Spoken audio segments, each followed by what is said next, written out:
Welcome back, Mistakes listeners. This is episode 42. Episode 42.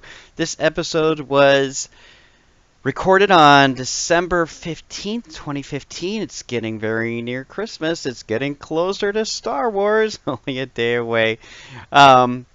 We watched an episode this week, or a show this week, called Tree Food Tom. Another one that we found on Netflix. Boy, we love Netflix. As you know, you can follow us on Twitter at Parent Mistakes, and you can like us on Facebook at Parenting Mistakes. It's been a quick opening, but let's get right to the show. Sit back and enjoy.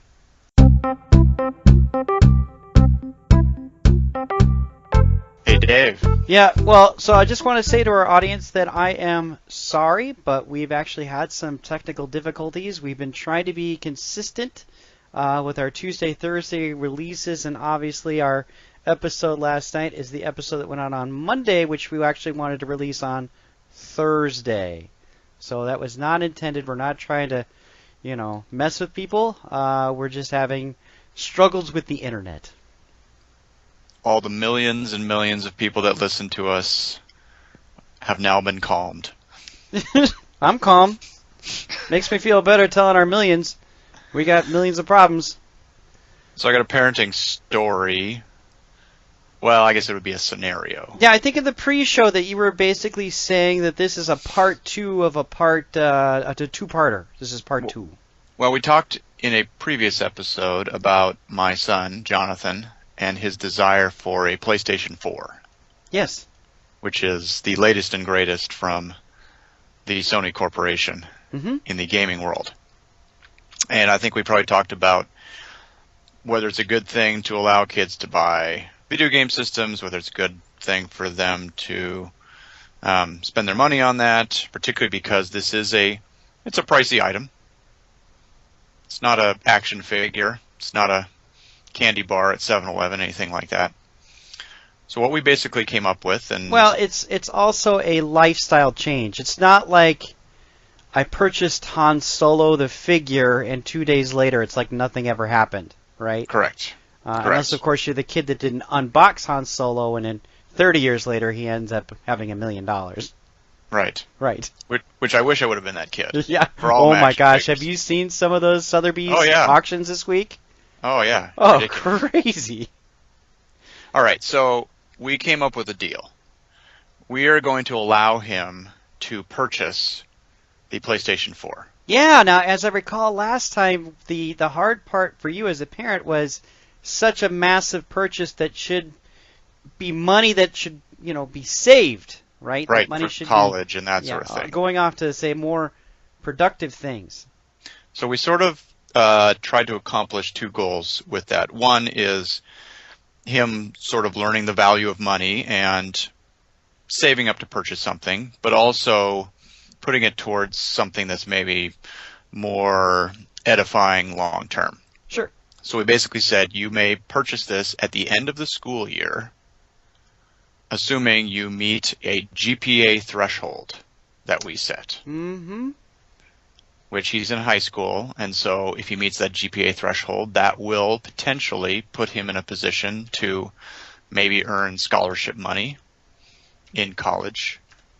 And so in some ways, it accomplishes both goals. It gives him a tangible material goal to shoot for, and it also has the potential for him earning a GPA, which will be good to put on his transcript, which could earn him money long term. Yeah, and I don't want to make this a big public spectacle, but each kid has got their own thing, and from what I recall, I'd say Jonathan has a motivational issue from time to time. Well, he has different motivations than, say, my daughters. My daughters will get good grades just for the sake of getting good grades. Uh-huh. And he will get good grades too, just not always as high as them, and he is interested in other things. He recognizes the value of school and the importance of it, but he's a typical boy in that you say, okay, do your homework. He goes and he does his homework, and sometimes he does it as quickly as possible so that he can go do something more interesting. Sure. Which makes him fairly normal. Now, as a parent, didn't you tell him that he's got a GoPro and that's enough? Because as I recall, that was a pretty pricey item that he couldn't live without either. Yeah, yeah. And he like other children can sort of move from thing to thing. You know, you see something in an ad, you see something on TV, you see something that a friend has and goes, "Hey Dad, I want to get a whatever." Yeah. Yeah. Do you think that's what the PlayStation 4 is? He, like many of his peers, have interest in video games that is ongoing. Mm-hmm. I think there is a certain fascination with the PlayStation 4, particularly because of the new Star Wars movie and because there is a new Star Wars video game out. Which is not very great. Just giving you an FYI. Well, But that's interesting too. So you're going to get. You're going to wait. Whoa! Let's stop here. It looks good. It looks great to a freshman in high school. It's great for 8 hours, even for a freshman in high school, and then it's done. Because that's what the 8th graders have been telling me over the internet. It's the true story. No, but that is very interesting that you're going to not only allow him to have a PlayStation 4, but you're going to allow him to play multiplayer games. That is something that I probably wouldn't do. I don't know if we'll start with multiplayer stuff. We may start with... Well, you do realize that Star Wars game is multiplayer only.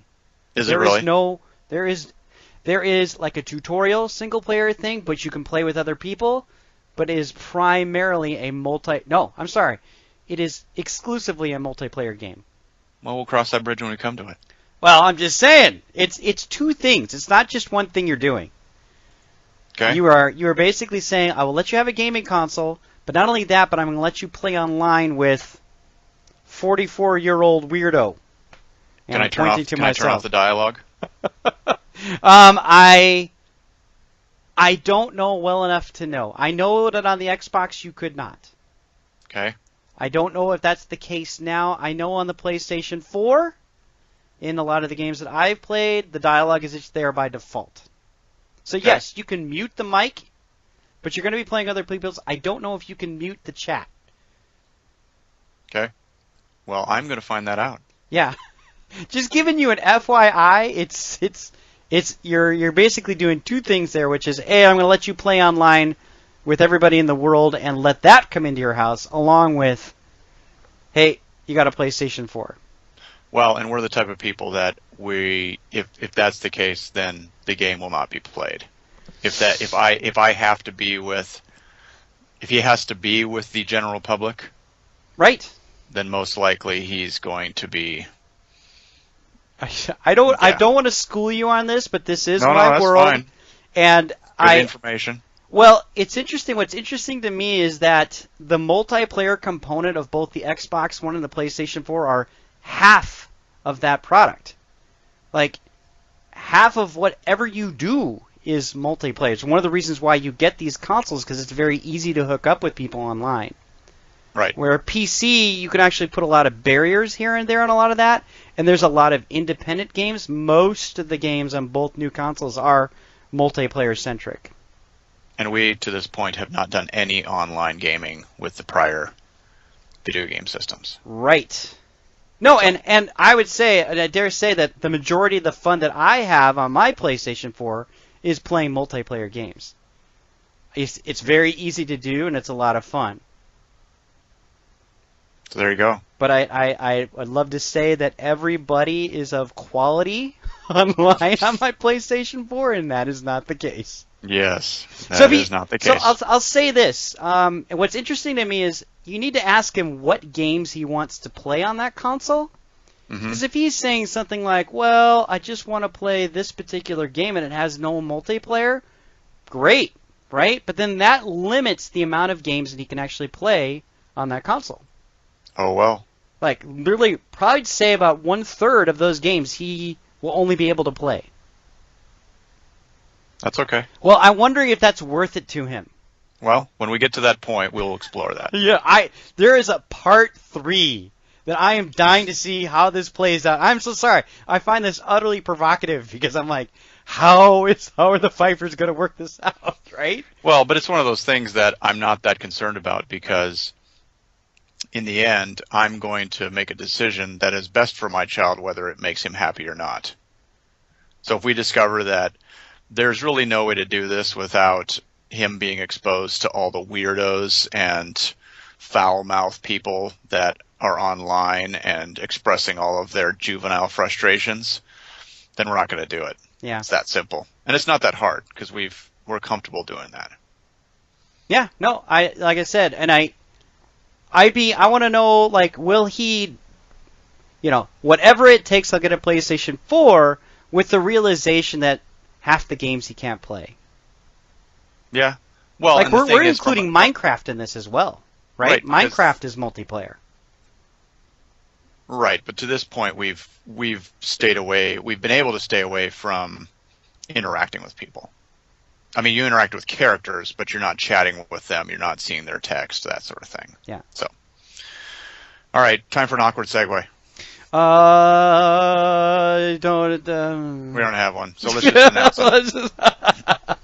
It's awkward segue time. That's right. What do you know about trees, Todd? Okay, so we watched Tree Fu Tom. Yes, we did. Which was, I guess, on the BBC in the UK, and it was on NBC Kids, and of course on Netflix, because we love Netflix. So this is a show about, well, in the opening credits, you sort of get a premise of what it is. It is a human young man who somehow has this device, this belt, that he can magically turn into I don't even know what he is. Why do you call him a young man? He's a boy. Okay, he's a boy. Whatever. And he turns into like a flying... He's a sprite. He's a sprite. He becomes a force sprite. Because that's Whatever. what these... Wow. Wow. Wow. He's a flying version of himself. Give the show a fair shot, Todd. So he goes into this miniature magical countryside and village area called Treetopolis. Which is in his backyard. Right. And he interacts with a variety of, as our astute site of research would say, anthropomorphized. I say that right? Yeah. Anthropomorphized anthropods. Why are you doing this? He's dealing with fairies, talking frogs, talking mushrooms. Would you like me to say bugs that are shaped like people? Bugs that are shaped like people, bugs that do things that cattle would do, right? Yes. Right. And he basically, in the standard kid show premise, there is some conflict that arises, and he has to sort of play the hero role and hopefully save the day. Wow. And he does this. I'm sorry, folks. Todd's just so what do you want me to say? You're just jaded. I'm not jaded. It's just what it is. It's not necessarily good. It's a little bit more than that. There's a celebration that's going on that's called Yeah, that's the plot. Okay. Surprise Day, Sneak Day. What was it? Spook Day. Thank you. Spooky Day. Spook Day. The Spooky Day? You go around spooking people. Okay. That's the premise of the story. Right. But the other thing that he does is he talks to the audience. Is that called breaking the fourth wall? Is that what it is in television talk? Something like that? No, it's the fourth wall break. He's communicating to the audience because they're along with the adventure with him. This is very anything you'd see on Disney Junior. Yeah. So almost everything except and he talked to the audience 3 times maybe during the episode. Twice that I saw. And what he does is he asks the audience to do this sort of special set of moves which allows him to do magic. You're right. He does it 3 times. There is an intro at the beginning that is not as descriptive as the one. It's the intro at the beginning is more of a tutorial that I'm sure the kids see every time. And then he's ramping up. Right. He introduces 2 more dances that are there to interact with kids. So if you've ever watched, say, Mickey Mouse Clubhouse, Mickey, Donald, you name it, will turn to the audience and say, how many do you count? And you saw this in Sesame Street too, right? Or picture pages, right? Right. I don't want to dare I say Bill Cosby. Clues, and that sort of thing. Sorry about that, but they turn to the audience and like, how many do you see? How many X's do you see? I see 3. How many O's do you see? I see 2. Like the kid is supposed to respond. There's usually kind of a pause there. Well, what's new about Treefu, or what's new about Tom, is that he is introducing a new dance for the kids to mimic to help him. And dare I say, if there's trouble happening, he's telling the kids to clap their hands to have Tinkerbell be resurrected. In this case, instead of clapping your hands, you're doing a jig or a dance to help the situation out. To kind of, the kid is pouring their energy into making the right thing occur. That's what do you think of this show? You know what? I wish I was entertained.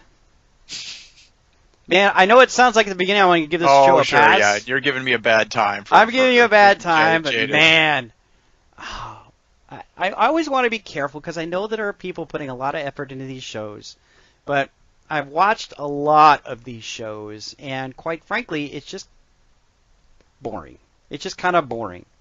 I actually, and this is one of those instances where I had a child watching with me, who eventually was like, oh, okay, and it's weird because I think what they're asking when the interactions come up to do the dance, the child would really have to be kind of an overactive child or really into this show to kind of stand up or get off the couch or get off the floor and actually do the dance. Now, when watching Clubhouse, the kids will actually say the number. They'll say 2 + 2 = what? And I've actually heard my kids say 4, 4, 4, 4, right? Right. My child had no, she was not compelled to stand up and actually start doing the rhythm game. It wasn't there. So I'm like, I'm not even sure how. Yes, it's a new, unique twist, and I can see that it probably feels good to actually get kids off the couch to do it. But it's still kind of entertainment, and I don't think they're really going to be effective with getting kids off the couch to do the dance sequences. Well, and I found them. In some ways, I found sort of the sequences that he was doing quite complex. Yeah, they were pretty complex. And I'm thinking to myself, how is a kid, particularly a younger kid, going to keep up with this? Right. When I'm like, what are you doing, man? You're doing all these sort of funky moves, and some of them he explains, but other moves he just kind of does. Yeah. All these the tutorial at the beginning, he just kind of did, so I'm like, I'm not keeping up with that. Well, the other thing that I found that was a bummer was that, so we're going down this road. He demonstrates the moves, and he goes over the sequences twice, but then it's done. It's not like, all right, kids, now that you've learned the moves, let's do the moves together. Right. Right? I'm like, well, like the one where he kind of went up and lifted up a circle and then went down. He lifts up a circle and he pushes down. Lifts up a circle and he pushes down with his hands. And he did it twice, and I'm like, okay, this one I get. I got it. Right. I understand it. It's simple enough for even me to get. And you never utilize it. He's like, oh, you're done. You did it. Right. So the kid doesn't even get the chance. Like, the kid might even have a chance to stand up, maybe do one of the tutorials, but probably not maybe the second, but then they never get a chance to really use it. Well, and I found it interesting, too, that there are certainly kids shows that have elements of magic, where the magic is used as a catalyst to accomplish something.